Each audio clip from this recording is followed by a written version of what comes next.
kan biasanya orang kalau sudah berjarak gitu itu lebih keep distance gitu, bisa melihat lebih jelas gitu whole picture-nya gitu. Anda lihat dari utara Indonesia seperti apa? Dari selatan Indonesia ya saya kira ya. Iya, jadi ada kegelisahan sebetulnya di kalangan publik seluruh dunia, dan itu bisa kita pantau dari teman-teman di Australia misalnya yang menginginkan ada pemilu yang bersih, ada keadilan sosial, kendati di ujung pemerintahan Pak Jokowi. Jadi sebetulnya masih ada sisa optimisme dari rakyat bahwa di ujung pemerintahan Pak Jokowi harusnya beliau meninggalkan legacy yang namanya justice, keadilan dan kemakmuran. Tetapi optimisme itu makin lama makin punah. Karena terlihat bahwa justru Jokowi sedang menghasilkan kemakmuran bagi keluarganya dan menitipkan kekuasaan bukan pada rakyat tapi pada anak-anaknya. Jadi ini yang membuat akhirnya orang pesimis bahwa sudah saatnya, enough is now, final, sudah final kira-kira, kesabaran publik sudah final. Itu kita baca di dalam kegelisahan dan WA grup yang berseliweran yang menginginkan perubahan total. Jadi bukan sekedar mencicil perubahan, tapi perubahan yang bersifat total dan radikal. Itu kesan saya dari teman-teman di Australia. Dan saya kira seperti perbincangan kita kemarin ya, kita kemarin kan mulai menghitung kekuatan Jokowi di parlemen seperti apa. Artinya itu kan kita bicara parlemen kan kekuatan dukungan politik. Dan kemarin kita sudah mendapat konfirmasi, kan orang masih banyak menduga-duga bahwa PDIP akan main dua kaki begitu di situ. Tapi kemudian PDIP sekarang sudah makin tegas gitu, yang menilai bahwa ini pengkhianatan keluarga Jokowi itu dimulai ketika Jokowi permintaannya untuk memperpanjang masa jabatan 3 periode itu ditolak, dan itu terkonfirmasi memang Ibu Megawati kan pada waktu itu sampai menarik PPHM ya di MPR karena takut digunakan penunggang gelap pada waktu itu, seperti itu. Ya saya kira kalau politisi lain yang siksa itu masih bisa kita pahami. Tapi Ibu Megawati nggak mungkin siksa karena dia dibebani oleh sejarah untuk menghasilkan keadilan yang pernah dijanjikan oleh pendiri bangsa ini, yaitu Presiden Soekarno. Jadi nggak mungkin Ibu Megawati masih mentolerir kelakuan dari petugas partainya yang makin lama makin ngaco tuh.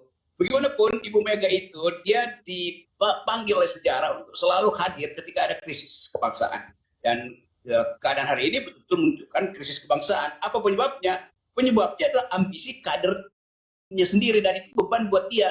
Nanti akan dihitung orang bahwa Ibu Mega ternyata mendidik atau membesarkan seorang despot, seorang tiran. Kan itu nggak ingin dicatat dalam sejarah. Jadi saya kira Megawati sedang berpikir untuk melakukan tindakan radikal, yaitu ya paling tidak mencabutkan kartu anggota Pak Jokowi dan mulai memproses dia di parlemen. Jadi kemarin kita usulkan supaya ada interpelasi dilakukan oleh parlemen terhadap Mahkamah Konstitusi, dan itu jadi pintu masuk untuk memulai suatu proses impeach pada Presiden Jokowi. Saya mesti terangkan itu karena ini memang jalan keluar konstitusional, yaitu mengimpeach seseorang yang sudah melakukan banyak perbuatan tercela. Kan dalam konstitusi diterangkan bahwa salah satu cara untuk mengimpeach presiden adalah kalau dia melakukan perbuatan tercela.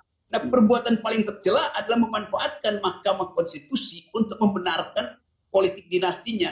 Itu yang kemudian sekarang menjadi pembicaraan publik di seluruh dunia tuh, bahkan tuh di mana ada orang Indonesia bicara tentang bisa nggak diimpeach ya. Saya bilang memang bisa itu. Bukan kita ingin kacaukan keadaan, tapi itu jalan keluar yang rasional. Dan Pak Jimli kita minta supaya lakukan itu, perhatikan suara mbak-mbak, suara mbak-mbak, suara bapak-bapak, suara anak muda itu. Karena ini adalah beban bagi bangsa ini. Bangsa ini harus tumbuh setelah pemilu. Kita mesti punya pemimpin baru, mesti punya presiden baru yang tidak didikte oleh presiden lama. Itu maksud saya. Perang Yuda. Yuda udah dimulai itu. Ya, dan kita menilai bahwa memang hanya ini yang bisa menyelesaikan soal supaya terlihat terbuka pada publik bahwa memang Jokowi dan Mega itu tak mungkin lagi didamaikan itu. Bahkan lebih mungkin kita membayangkan perdamaian antara Israel dan Palestina kalau terjadi pergantian Perdana Menteri di Israel gitu kan. Kalau Benjamin Netanyahu diganti oleh partai oposisi ya mungkin proposal perdamaian masih ada. Tetapi di dalam kasus kita hari ini seluruh aparat yang bercokol atau dicokoli oleh Jokowi itu secara rela akan memasang badan untuk perang habis-habisan dengan PDIP. Kira-kira itu temanya sebetulnya. Jadi sebenarnya boleh diartikan juga hari ini ada deklarasi perang terbuka, ya, begitu ya, Bung Rocky ya? Ya, betul-betul. Ini naked war-nya udah terlihat di depan mata. Karena memang tinggal menghitung hari itu, nggak mungkin lagi ada negosiasi dan salah nego atau salah beri sinyal justru tercecer di dalam pertandingan taktik untuk segera masuk di dalam kompetisi pemilu itu. Jadi memang kita mulai melihat bahwa gejala politik yang tidak adil, bukan tidak adil, sudah tidak adil. Gejala politik yang tidak melembaga sudah hadir di Indonesia itu kerah-kerahan masa itu. Padahal sebetulnya politik kita pasca reformasi diatur supaya ada persaingan yang fair, persaingan yang masuk akal, pakai perlengkapan intelektual, ucapkan kritik lewat Dewan Perwakilan Rakyat. Itu semua nggak terjadi. Jadi kita masuk lagi dalam satu duel yang bisa membahayakan sebetulnya karena dendam akan dipupuk karena yang diperlihatkan adalah massa versus massa. Dan ini kan sebenarnya dengan keputusan Gibran hadir dalam acara ini yang mendeklarasikan mendeklarasikan calon presiden yang berbeda dengan PDIP kan berarti seperti kata efek Rudia ini Gibran sudah secara resmi keluar dari PDIP juga begitu ya hari ini ya Bung Rocky. Ya itu intinya tuh karena itu saya anggap ini perang terbuka dan Mega menganggap oke, kalau itu yang Anda mau kami juga rela untuk ngerjain Jokowi. Kira-kira begitu kan. Ini bagi Mega ini to be or not to be dan kira-kira batas kesabaran Megawati akan diuji hari-hari ini. Lain misalnya setelah itu kemudian datang Hasto ngasih semacam ya nggak apa-apa yang penting proses-proses politik masih bisa berlanjut dinegosiasikan. Tapi saya kira dalam pikiran publik sebaiknya ini yang terjadi itu harusnya Mega langsung setelah deklarasi pecat Gibran dan pecat Jokowi kan itu yang ditunggu publik kan supaya jelas bahwa nggak mungkin ada lagi ceasefire gencatan senjata. Jadi sebaiknya Mega persiapkan aja deklarasi untuk memecat Pak Jokowi dan memecat Gibran dari keanggotaan partai PDIP.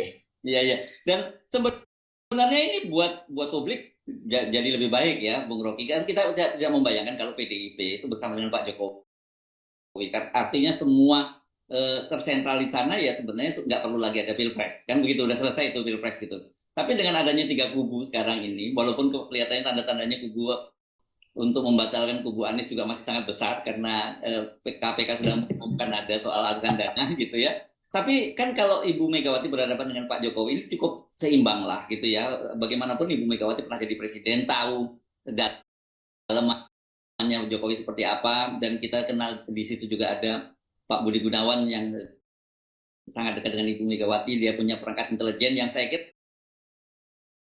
bisa mengantisipasi kalau Pak Jokowi juga nantinya dipastikan akan menggunakan aparat penegak hukum, aparat pemerintahan untuk memenangkan Prabowo dan Gibran gitu. Jelas bahwa Jokowi udah punya keputusan final buat dia, bukan soal memenangkan Prabowo, bahwa dia akan dimenangkan melalui jaminan Prabowo. Dimenangkan artinya tidak akan dipersoalkan secara hukum atau secara moral nanti ketika dia lengser. Tapi persiapan-persiapan ini kan juga bisa membatalkan optimisme Jokowi kan. Kan Jokowi selalu menganggap bahwa seluruh cewek-cewek dia itu hanya untuk memastikan bahwa dia punya grip, punya genggaman pada kekuasaan. Pada cewek-cewek ini Jokowi percaya bahwa kalau dia tanam Gibran di tempat Prabowo maka Gibran akan bertumbuh sebagai politisi yang akan melindungi ayahnya. Itu nggak mungkin terjadi itu. Karena Jokowi nggak bisa bayangkan kalau Gibran jadi wakil presiden dia nggak akan diberi peran apa-apa oleh Prabowo. Maka secara publik Gibran juga nggak akan muncul terus-meneruskan. Jadi mungkin 2 minggu pertama lalu orang anggap nih Gibran apa nih bahan serep tapi ditaruh di garasi kira-kira begitu kan. Jadi Pak Jokowi juga punya ilusi macam-macam itu. Dan Jokowi ini kehilangan kepekaan sebagai negarawan untuk melihat bahwa justru dia menabung kebencian baru itu. Dan Prabowo pada akhirnya akan didikte juga oleh keadaan untuk tidak melindungi Jokowi. Dalam kalkulasi saya begitu ya. Bukan saya ingin mengadu domba 2 orang ini. Tapi kita mesti fair membuat kalkulasi di kepala tuh. Nah itu juga yang dilihat oleh Megawati. Bahwa mungkin aja yang sedang dilakukan Megawati adalah mengumpulkan kesalahan Jokowi untuk dipaparkan pada publik. Kan begitu. Dan Pak Jokowi nggak punya lagi kesempatan untuk menghardik balik Ibu Mega. Sebab Ibu Mega akan bilang bahwa publik berdasarkan intuisi dia itu sebetulnya mencelah perbuatan-perbuatan yang amoral atau unethical, tidak etis dari Jokowi menaruh anaknya di situ padahal anaknya adalah kader PDIP. Itu orang Indonesia itu sangat peka soal begituan tuh. Dia nggak buat sopan santun Jokowi hilang. Yang terjadi adalah justru kegiatan yang sifatnya kurang ajar.